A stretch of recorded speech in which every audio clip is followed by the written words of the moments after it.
Good morning. Want a break from the ads? If you tap now to watch a short Yeah, we video, want a break from you'll the receive ads. 30 minutes of Good ad-free music. morning.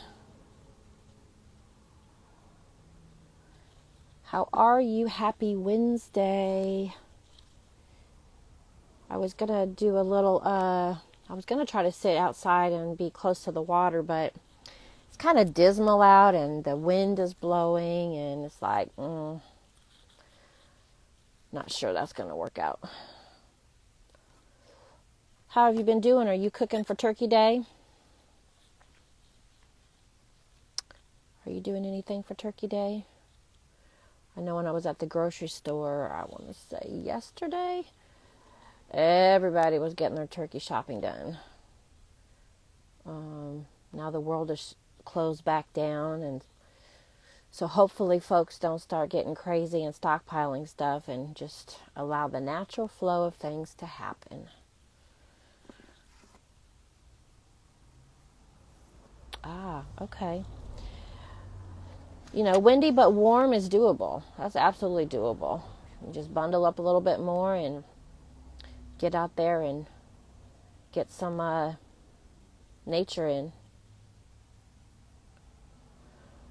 Yeah, my daughter is about an hour away. She's actually in LA. I'm closer to the coast right now. I don't believe in the hype of, Thanksgiving. So I probably will just go up and visit the baby and maybe come back down and just enjoy some solitude. I have no idea. And I don't eat meat, so Turkey Day is kind of, irrelevant to me. Let me adjust this just a little bit. All right, well, we're going to go ahead and get started.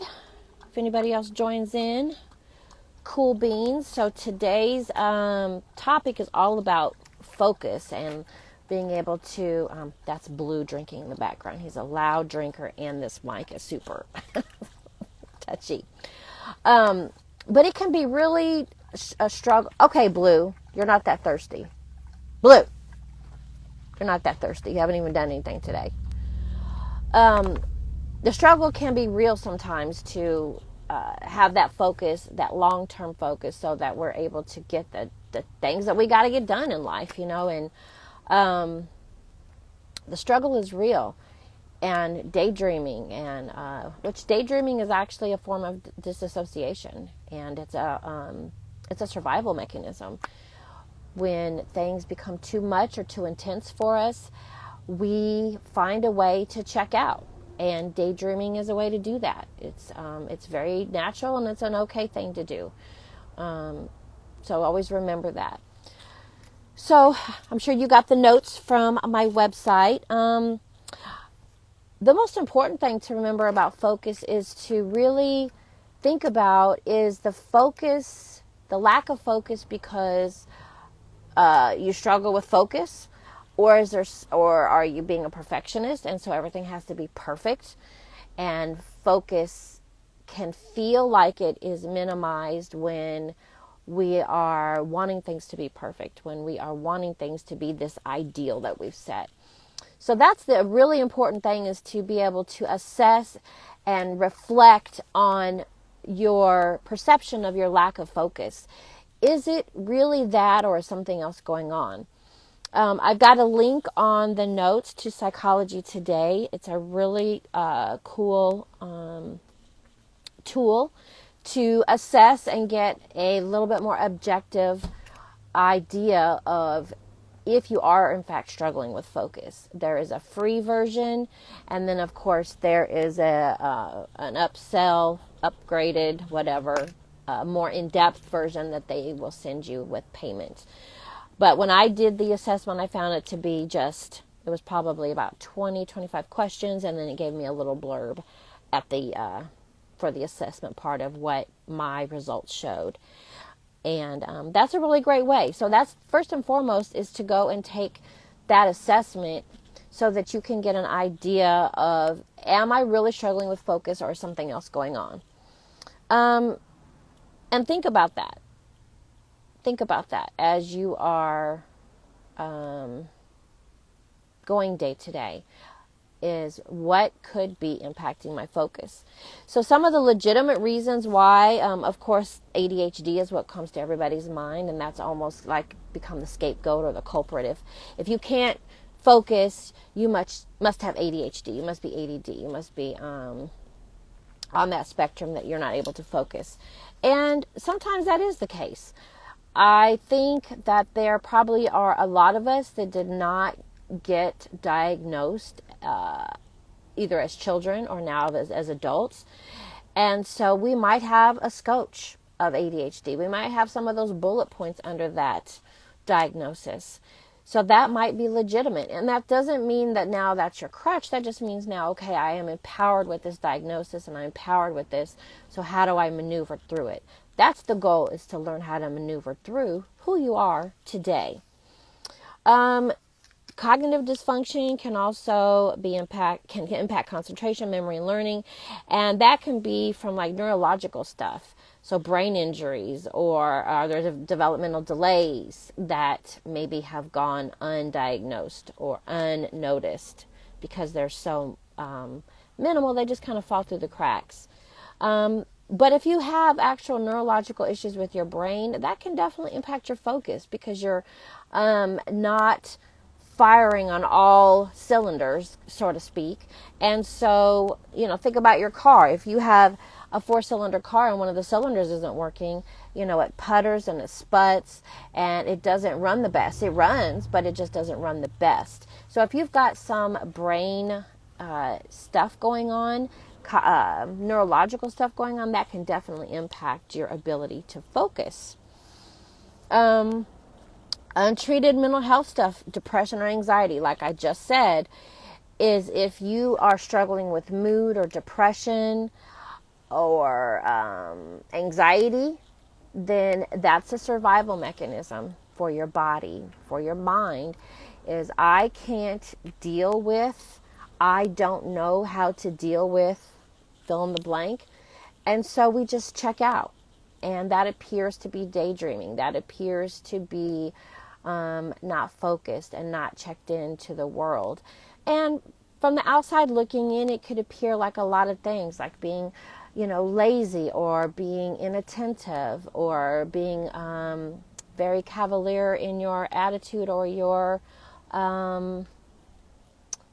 perspective on things. So it's really important to make sure that, if you are struggling, that let's figure out if it's depression or anxiety so that you have, again, that empowerment to be able to look at, okay, this is what I'm dealing with and this is how I'm going to maneuver through it. Again, another one is concussions or head injuries. You've got athletes, if you've been in a car accident, if you've taken a fall, those can all impact. So if you have had brain trauma, head trauma, then that's something to look at if you now notice it's hard for me to focus or do things long term, because that can be addressed on a medical level and you don't have to, beat yourself up. You don't have to think, I can't do this, because if we begin to tell ourselves, I can't do it, guess what then begins to happen is we can't do it. So we don't want to say that. And of course, vision. If you have vision issues, I know that in high school I struggled with seeing the board, the blackboard, because I don't know, that was hooked up to my speaker, sorry, because I couldn't see. It looked like I wasn't paying attention, and if I can't see, then maybe I'm not going to say I can't see, or it appears like I'm doing other things and paying attention or focusing. So make sure you look for, especially in our kids, we want to make sure that their vision is what it's supposed to be, so that they don't have to try to figure out, how am I going to see the board? How am I going to see the screen? How am I going to see the book? And then they don't do it because they just can't see, and then that appears to be lack of focus or motivation. So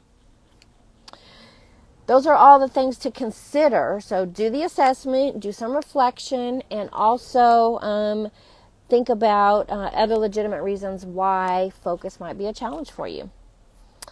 So tips to consider. And these are super important because they're going to kind of bleed over into other areas of your life. As long as we are alive and here and have to have tasks, even if our world wasn't what it was, even when you were back in the cave people days, you still had tasks you had to do to survive. As long as you're alive and breathing, you're going to have tasks every day. And that's just part of living and being alive. So, things to consider is that first one is to eliminate black and white thinking and fall in love. And I know you're like, well, what in the hell does that mean, Wendy? So if we have the perspective of, I really hate or like to do this, I enjoy or I don't. Good morning. If you have the perspective of, I want to do it, I don't want to do it. That's that black and white thinking. That's that all or nothing thinking. And that can really be a challenge if you have tasks to do. Because if they're tasks that you don't want to do, or that you don't feel comfortable doing, or that you feel like you're not good at, guess what? Those are probably the tasks that we're not going to do.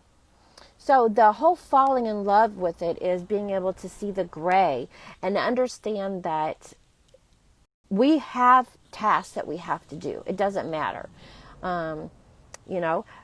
If I don't really like to brush my teeth, that's a task.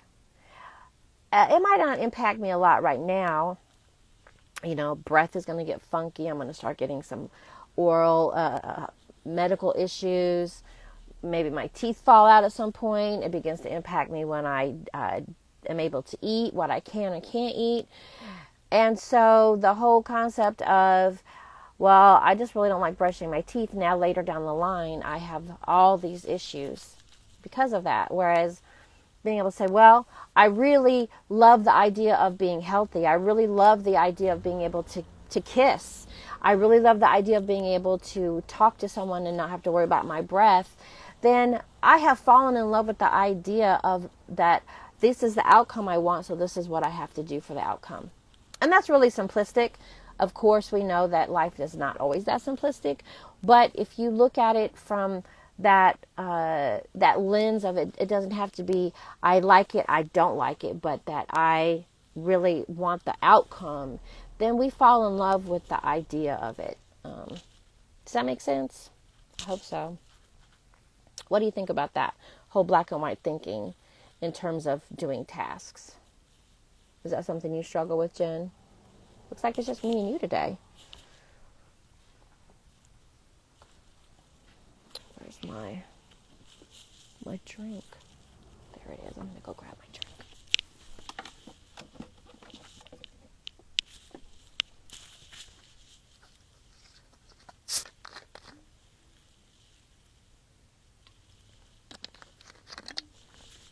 Oh.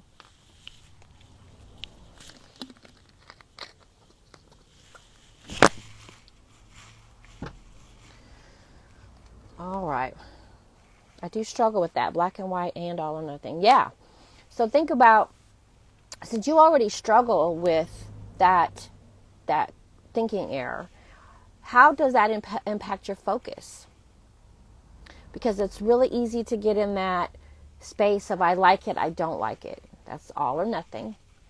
And if I don't like it, guess what?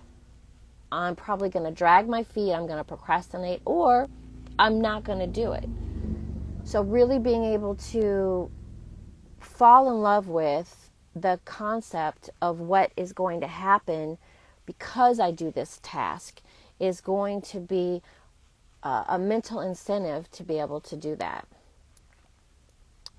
So even today I drank a soda and thought, why walk? But I did it anyway because I knew if I didn't, I'd put off healthy choices the rest of the day. Absolutely. Absolutely. And that's important to remember is, okay, you drank a soda. That's one thing. Sounds like longer term thinking. I need it. Yeah, absolutely. But that one thing does not have to impede that what the rest of the day is going to look like. So good for you. And that can be a hard choice, Screw it. I had a row of Oreo cookies today. And, I always use Oreo cookies as my example because I love Oreo cookies. But I've already had a row of Oreo cookies today, so why not just do these other things? And that does not have to be the way that we think, because that's all or nothing. Yes, I had a row of Oreo cookies, but that doesn't mean that I can't move forward with doing and having better choices. So that black and white thinking is super important, and you struggle with it. So keep that in mind as you are planning your day, as you are looking at what needs to be done. And that kind of dovetails into the second tip, is like eliminate distraction and be present and set boundaries. And I think I actually want to go to number 3, and then we'll come back to number 2. So manage your energy, not your time. Set your environment up for success. So I know that by 4 o'clock in the evening, if it's going to involve extra body movement, extra brain power, I'm probably not going to feel like it. And so I know that I need to do the important things or the prioritized things in the morning, because that's when I'm at my best. That's when cognitively I'm my best. That's when my body feels the best. And so making sure that I honor that is important. And that means also setting your environment up for success. So being able to have your environment distraction free and being present. I always turn off my phone when I am in an appointment. When I am working on something, I turn my phone on silent, because that is a huge distraction. All the bells and whistles going off. For me, I can't listen to music. Now, I can have like something in the background, like Criminal Minds, or like a show that I watched. I have watched everything, so I don't have to follow the plot. It's almost like white noise to me. But I'm not trying to follow the plot of a movie and do something on my computer, or schedule posts, or create content, or whatever, because I'm not gonna be effective at it. I'm gonna end up just following the plot of the movie. Or, let me pause it, do what I got to do, and then I can go back to the movie. So setting yourself up for success, your environment, eliminating distractions.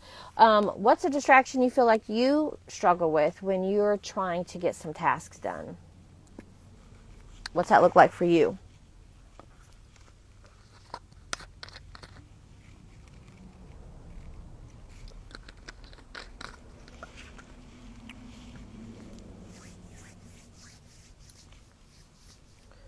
What's a distraction you struggle with? The kids. Absolutely. And I remember when my kids were younger, and it's very easy to get distracted, especially when you have kids that are naturally curious, when you have kids that are wanting to be close to you, either just because life events, or, right now we're all struggling. The energy in the world just sucks right now. And so we're all struggling. And so our kids are trying to be closer to us. I'm going to pop this window open.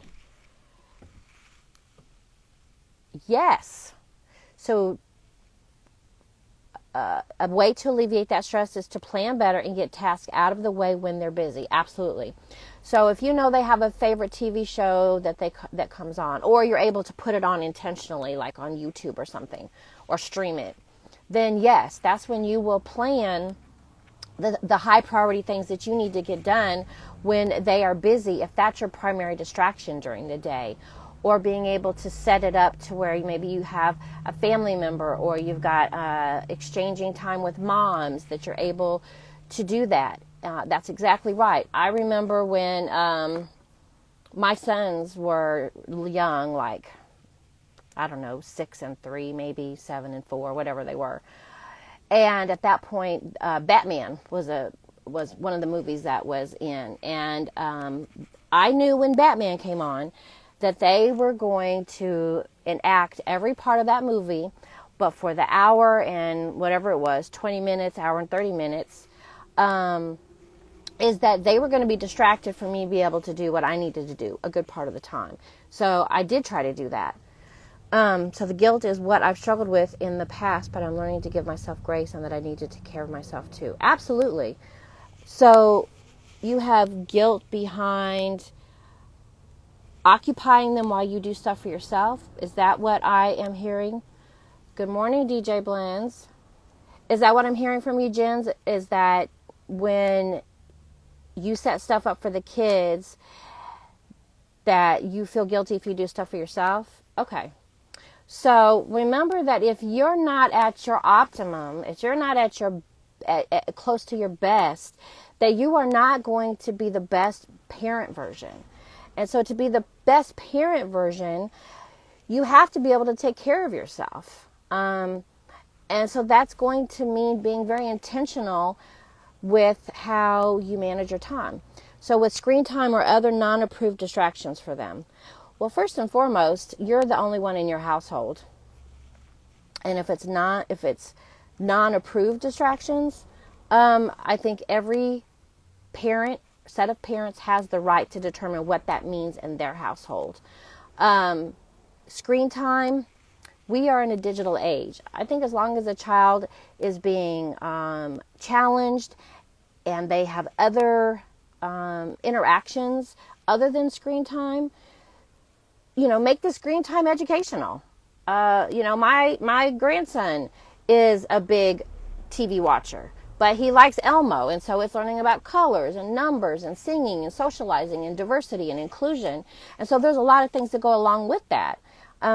So don't let the outside world's perceptions of how you should run your household impact you. If you need to put something on for 2 hours on a screen or give them a tablet for an hour so that you can go take a shower or you can eat a meal or you can journal or you can do a facial mask, whatever that is, then that's what you do. Because at the end of the day, you've taken care of yourself and you're going to be a much better parent when you check back into parenting. Guilt serves no purpose because it just serves no purpose. So don't feel guilty, just be intentional with your planning. So if the distractions are the kids, then figure out how you can keep them occupied while you take care of yourself. And if that means screen time, that means screen time. You took the kids out for a walk this morning. Do you feel guilty for that? Because that was self-care for both of you guys, for all three of you. That's important to remember. All right. DJ Blends, did you go get the discussion notes off the website so you can follow along? Because we are on number 4. Prioritize your tasks, most urgent to least. And I think that speaks back to the managing your energy and not your time. Is if you know that your energy is the optimum at this part of the day. There's people that are early birds, there's people that are afternoon bloomers, and then there's people that are night owls. That's the grace I've been giving myself. Absolutely. Yes, give yourself the grace to be able to do that. You'll pick up from here. Okay. So prioritize your tasks. And so for me as a visual person, I literally have to put them on paper. And of course I am type A, and so that means I get to cross them off. But prioritize them, whether that means circling them or that means highlighting them in different colors. If that means putting them on a different list. One of the really cool things that I began doing is I have a to-do list, and it feels really long and cumbersome, is I hand pluck things off of that list and I put them into my schedule according to what my schedule looks like for the day. So it's not about that I have to get all of these things done right now. It's that I am intentional about taking this task and putting it in this time slot. And I'm taking this task and putting it in this time slot. And the other thing that I do is I have 3 things that are my target to get accomplished. And if I get anything else done after that, it's gravy. But those 3 things are the things that I am going to get done no matter what. But if you're prioritizing your tasks and you're not trying to multitask, which I feel like I'm a good multitasker, but then when I step back and I look from being and have a more objective perspective of it, is I'm not, because I'm going from thing to thing to thing to thing like a ping pong ball. Now there are times that I'm able to maybe return a quick email and maybe have a phone conversation, or maybe I'm able to go between tabs on my computer. That I probably can, I do that okay. But if it's a task that like really needs my attention and needs me to be engaged and I need to be 100% a part of that task, then multitasking really doesn't work. So that's where that hand plucking off of your to-do list and putting it onto your calendar, whether that's Google Calendar or your planner, your paper planner, being intentional with putting those things on there is super important. And you're going to find that if you are focused on one task, that you're going to accomplish it probably quicker and more efficiently, which allows you to move on to the next task, whether that's fun or business or pleasure, whatever it is. So kill the multitasking in most cases. All right. Tip 5, don't focus on how long, set objectives. And I think that kind of dovetails off of that last item is don't focus on how long it's going to take. One of the things that I learned when I was in grad school was, these big, giant projects were due. And if I looked at how long that big project would take, I probably would have never been able to do it. And that can be, you can apply that to anything, whether it's, a project at work or a big project at home that you want to accomplish, is that if you look like, oh my God, this is going to take 25 hours to do. Okay, so let me backtrack. So DJ Blend says, that's my problem. I feel like I'm losing focus with everything around me. Okay. So when you say everything, is that like all areas of your life or just being able to complete tasks efficiently?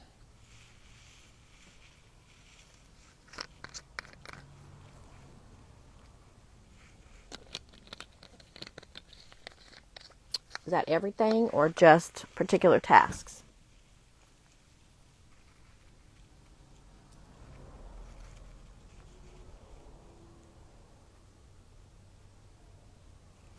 I should have my music in. So complete tasks. So are you saying that when you are in the midst of a task that you lose focus? Oops. Personal and business. Okay, so again, if you're in the midst of a task, are you losing focus within that task?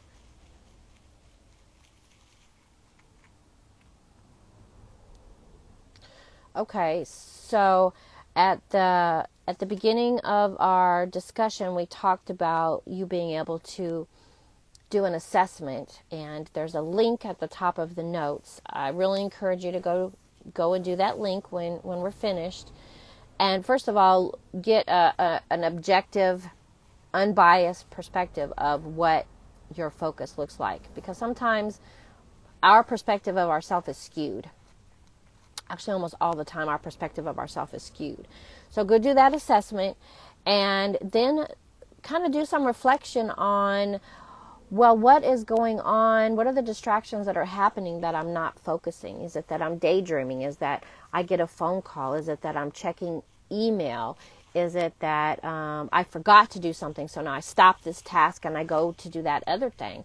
What exactly is happening that you're losing focus and you're not able to complete tasks?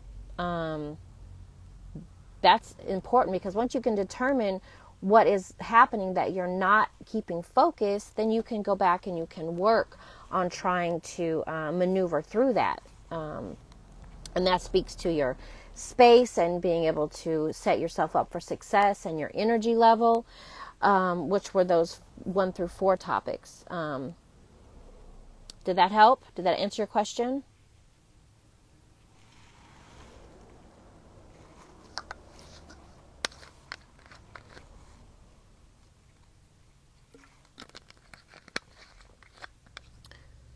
You love thinking about your distractions.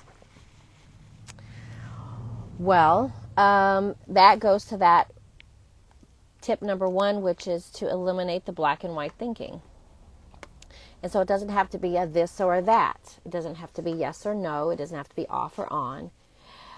And so being able to figure out the distraction that you're having, whatever, that you love thinking about that distraction, figure out the importance of that is me focusing on this distraction and not the task at hand. Is that getting me to the completion of my task? And that's about that energy level. And it's a skill set. It's not something that just happens immediately. You have to practice it. Like with every other skill, is that you have to practice it for it to become second nature and to be able to say, oh, okay, I'm daydreaming. Let me come back and check back in. And that's that meditation. That's part of meditation, is being able to meditate and clear your mind. And if you drift off, you just say, okay, let me come back to what I'm doing right now.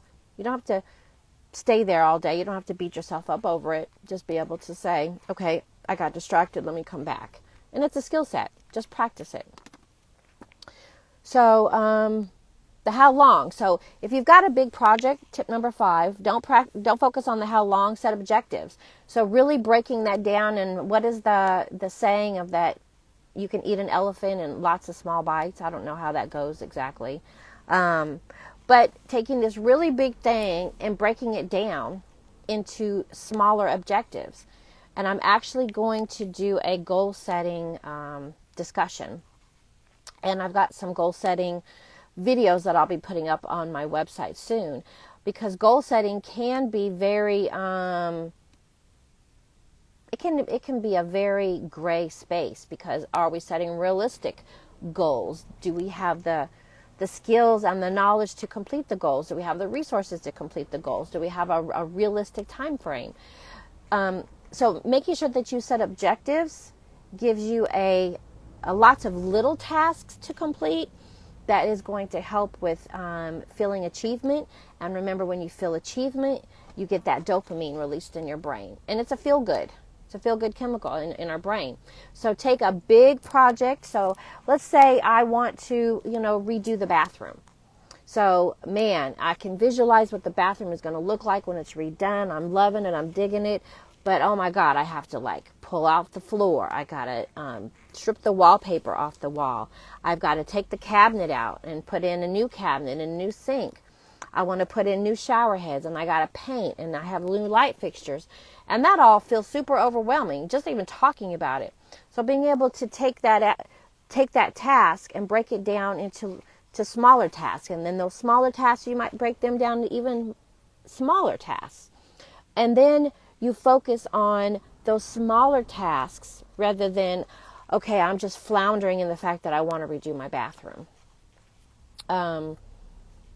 Is that something that either of you struggle with, is being able to set objectives or set smaller goals to be able to reach a larger goal or a larger place? Because again, that's a skill too. I'm working on a therapy journal, and I had to do the same thing as I was putting it all together. Is I had to break it down. What did I want it to look like? Because I was feeling overwhelmed that I want to get this done. I need to get this done. I want this to be up and available by the first of the year.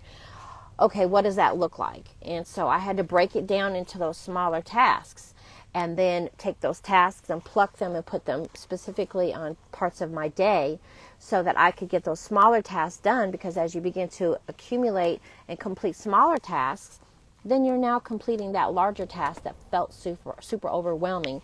And it doesn't take as much focus to do this one task as it does to try to figure out how to do this big looming task. All right, tip 6, get your rest. If we do not get the sleep and the restorative sleep that we need, our body does not, not our body, our brain does not do a brain dump. And that brain dump, I want you to think about, a brain dump is your brain takes all of your, okay, let me read Jen. I'm not sure how to figure out what my goals even are. Lately, it's just been getting my headspace right. Part of that has been distracting myself from the world because it's so crazy right now. So crochet and walking and journaling. Can't master sleep yet. Okay. So let's, before we get into the 6, okay.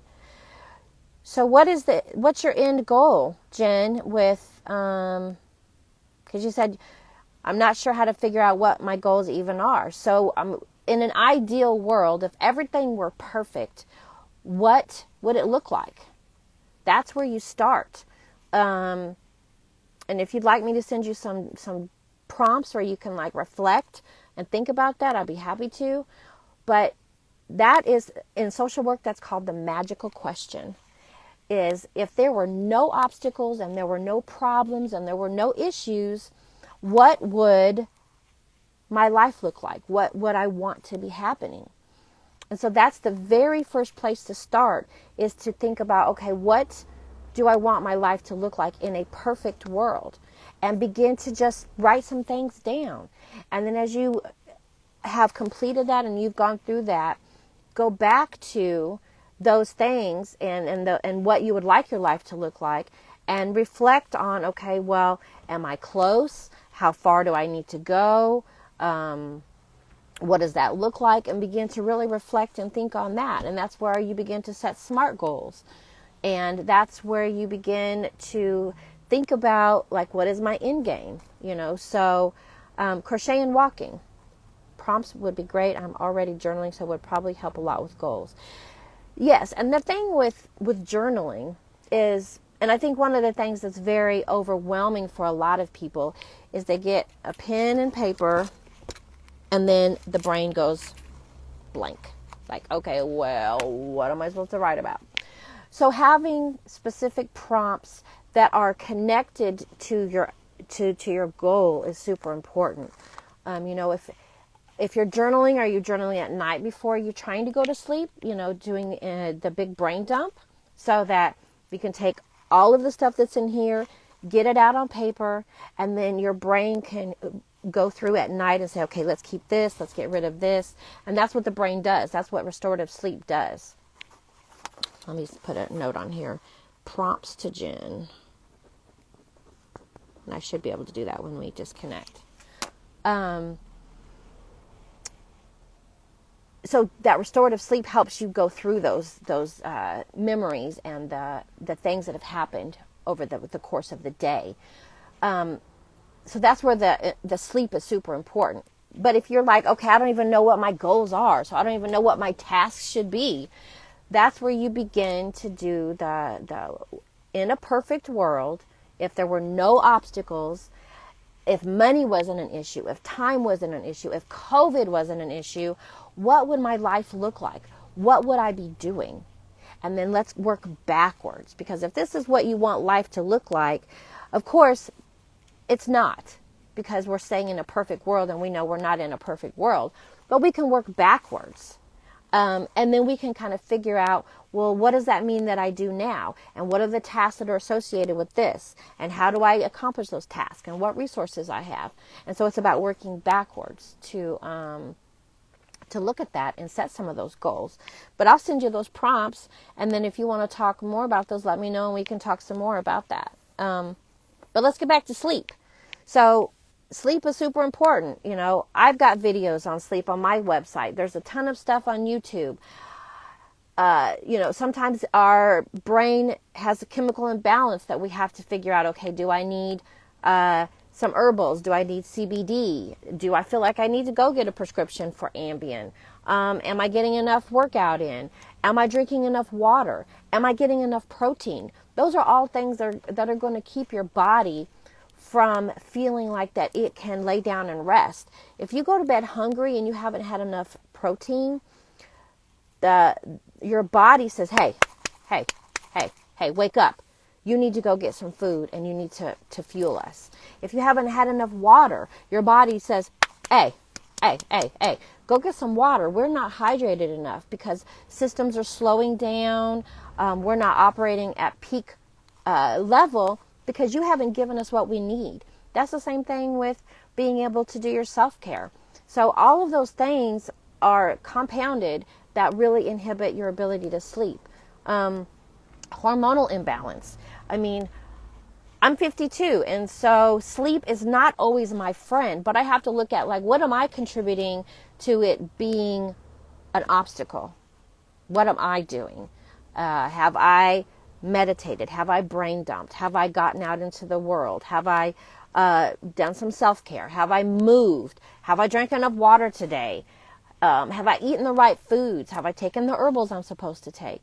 All of those things combined are going to impact my sleep.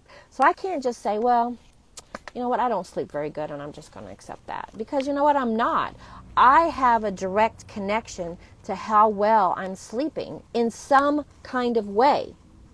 I have the power. So I have to figure out what am I doing or not doing to get that sleep.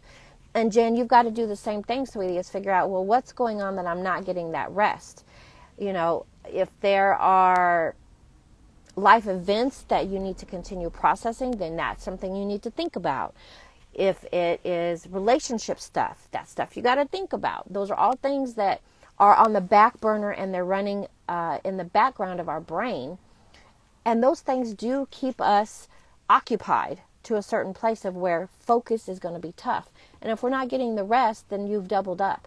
I'm not focusing because I got all this back burner stuff going, but I'm also not allowing my brain to dump every night so that I'm able to be aware and present and here and now right this minute, because my brain is struggling. I haven't done what I'm supposed to do.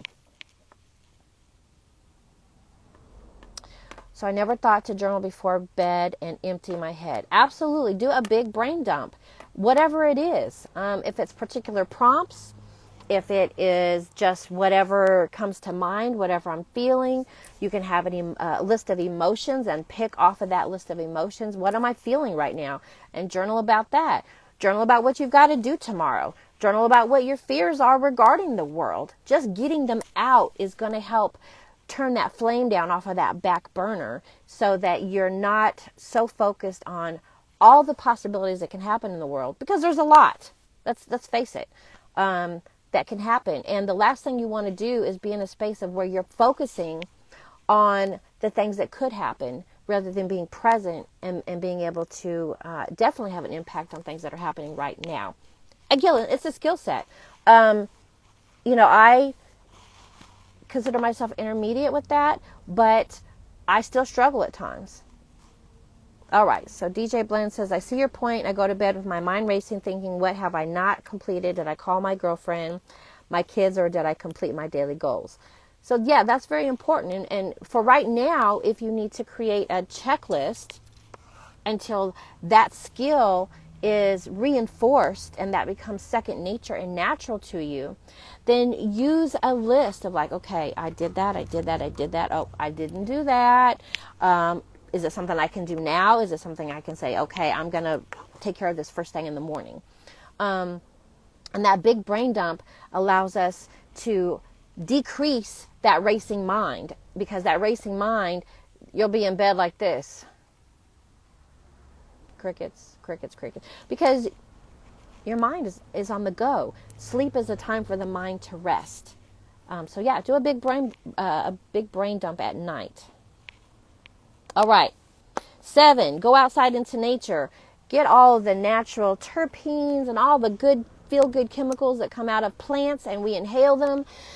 And they go into our brain, and our brain releases serotonin and dopamine, and those are feel-good. Remember last week when we were dealing with anxiety and depression, and we needed to increase certain things and decrease certain things? So Jen, when you took that walk, do you think you felt better when you came back in? Even though it's windy and maybe you weren't intentional about it, do you think that you felt better?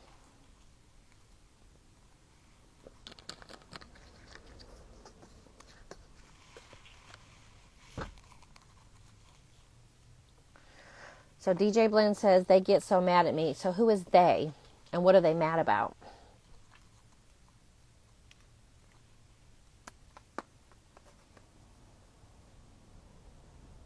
And Jen, did you feel better from your walk? I got 2 questions going.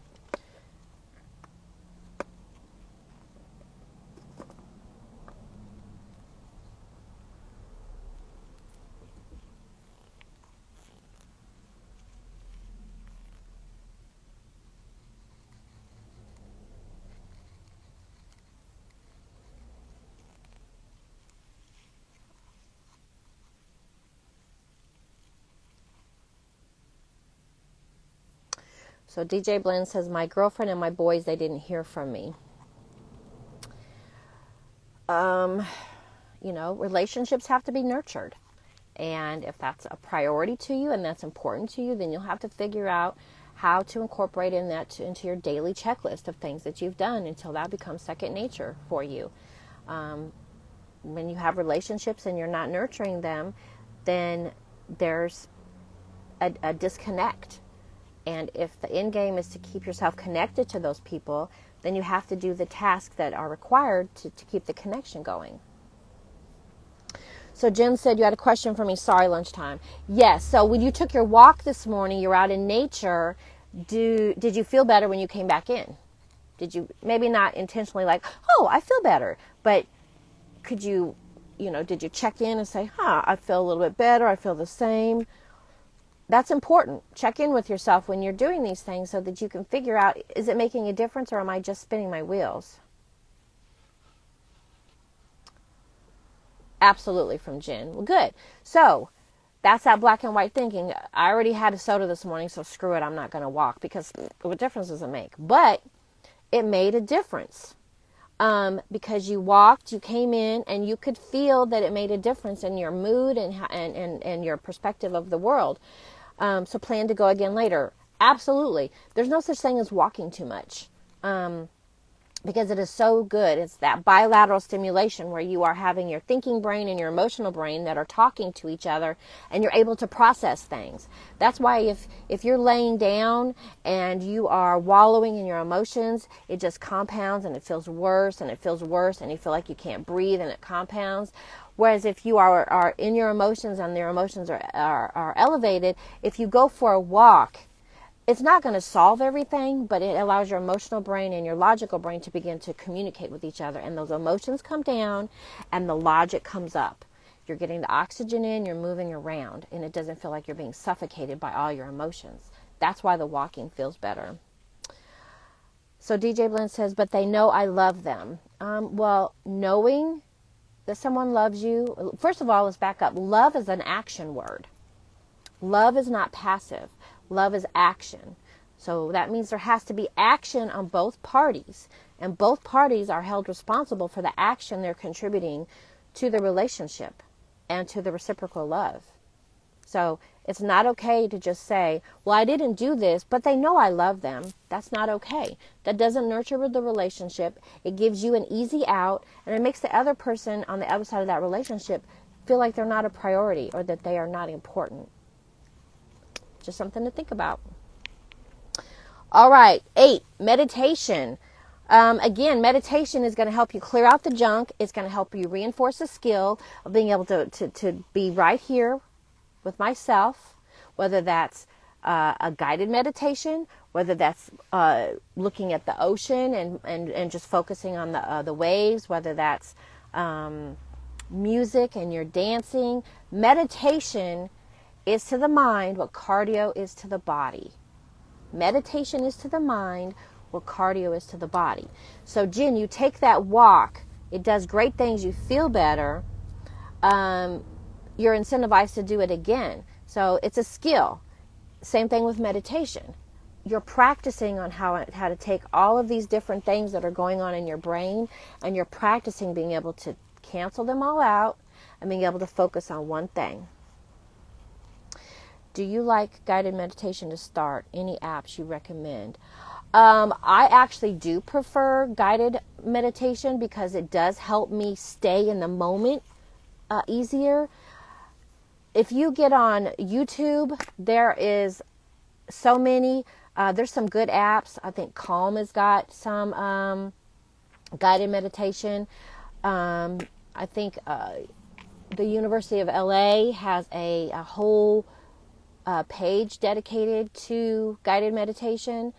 There is a ton of guided meditation out there, and you just have to find the one that really resonates with you, because like the person's voice matters, the way that they phrase things matters, what their belief system is going to bleed into their meditation, so that all matters. So I just say try quite a few, do free ones, because there's a lot out there, and see what really resonates with you, and then move forward with that one. But yes, for me, guided meditation works better than for me to just meditate, because I'm like squirrel, squirrel, squirrel, squirrel. My mind is going. And so the guided meditation, I'm focusing on the words within the meditation. And so I don't venture out as much mentally, because I'm focusing on the words. That's why it's important when you're doing deep breathing, is that you're counting, because if you are doing deep breathing, you could still have your mind racing. But if you're deep breathing, then you can focus on the counting. And so now you've eliminated all the other stuff going on, and you're focusing on one thing, and you're not in your head. You are on one task only. All right, we got a couple more minutes. So schedule breaks. Don't try to conquer the world in one day, in one setting.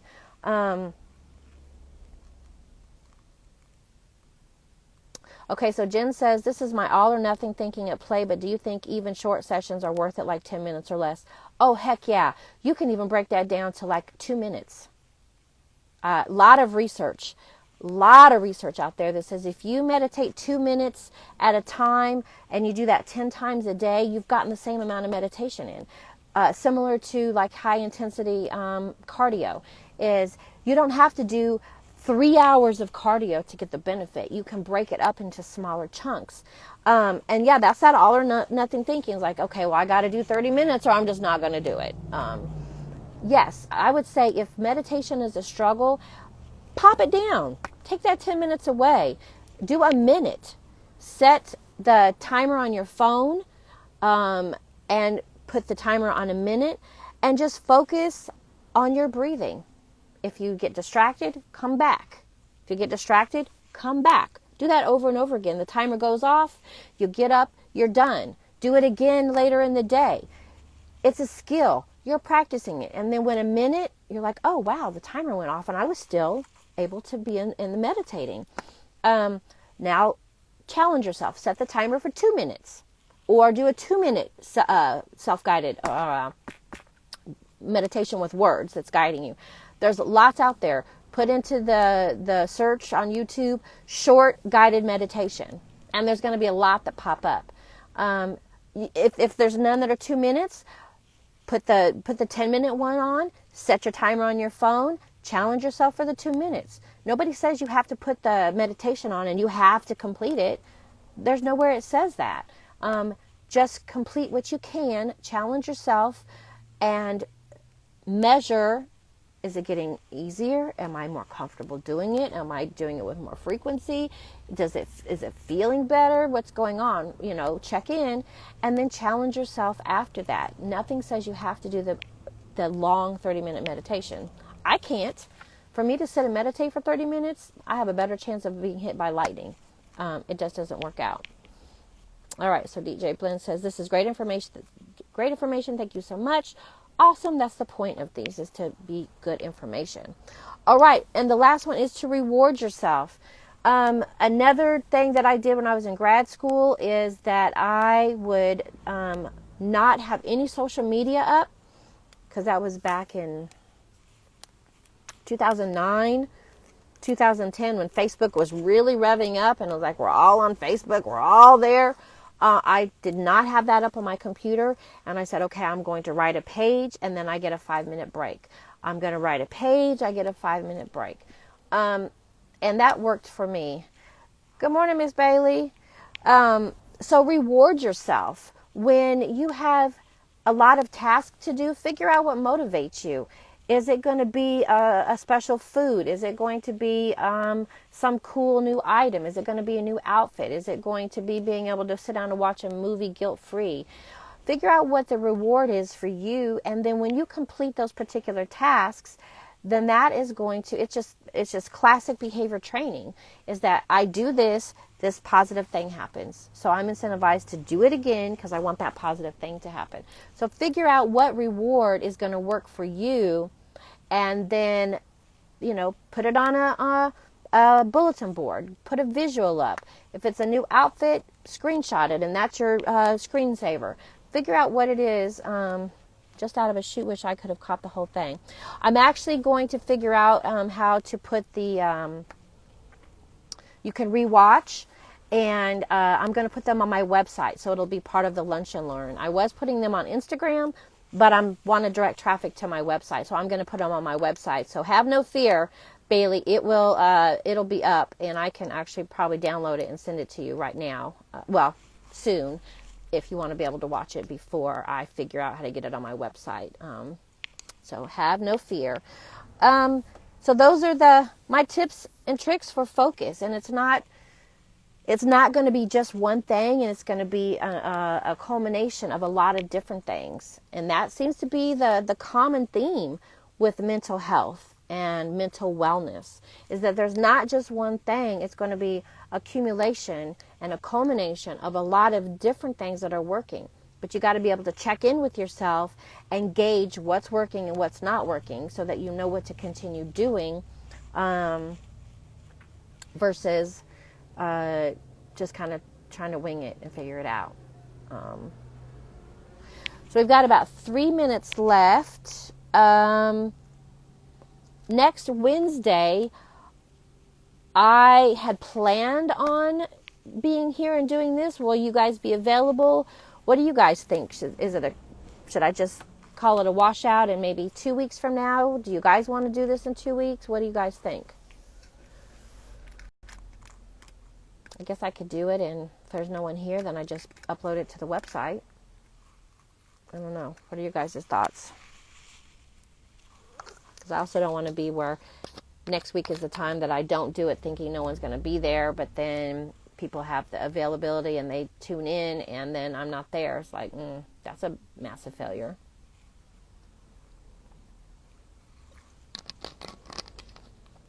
I can be here, but I'm fine waiting a week too. Well, like I said, that holiday has no meaning to me.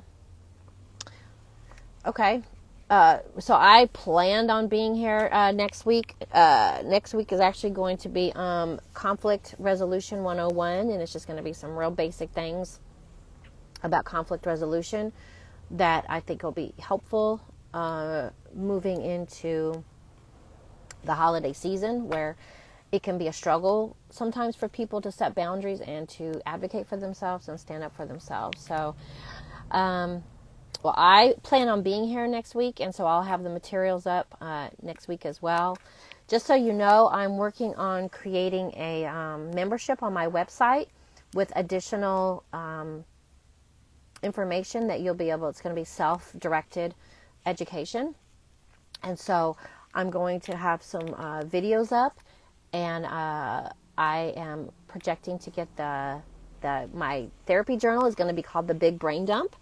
And so I'm going to have a core journal, and then I will have some add-on sections that will be available through digital download. So I'm excited about some things that are coming out and that I'm working on, so we can continue to, work together and move forward. Jen and Bailey, I don't think you guys have been added to the Facebook page. Would you like to be added to the Facebook page? That is not growing the way I wanted it to, but maybe that's just not a good fit. Research shows that Facebook is really for old fogies like my age and older. But I don't even really get on Facebook. My website's looking awesome. Oh, thank you, honey. It's a lot of work.